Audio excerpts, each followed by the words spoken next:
बाळ, फ्रीजमधून श्रीखंड काढ ना. आम्ही पूर्वी घरीच बनवायचो श्रीखंड. त्याची चवच वेगळी होती. आता काय सगळं रेडीमेड.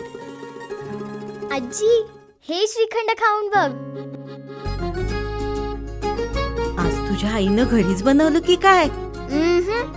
हे आहे गोकुळचं श्रीखंड. अगदी जिभेवर रेंगाळणार. जिभेवरच नाही तर मनावरही रेंगाळणार. गोकुळ श्रीखंड, मनावर रेंगाळणार.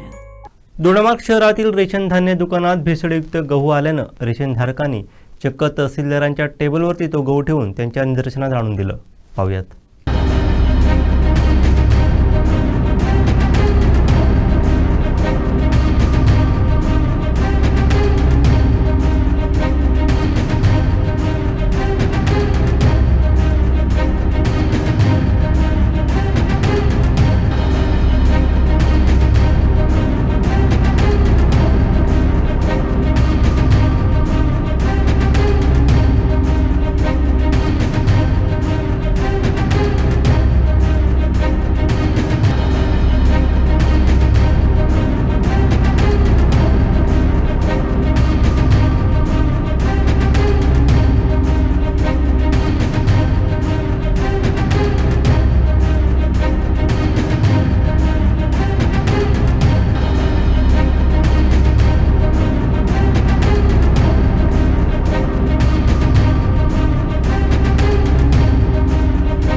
आमचे दिवसभरातले सर्व अपडेट्स, ताज्या घडामोडी आणि थेट लाईव्ह पाहण्यासाठी सबस्क्राईब करा, लाईक करा कोकणचं नंबर 1 महा चॅनल कोकण 7 लाईव्हचं YouTube चॅनल.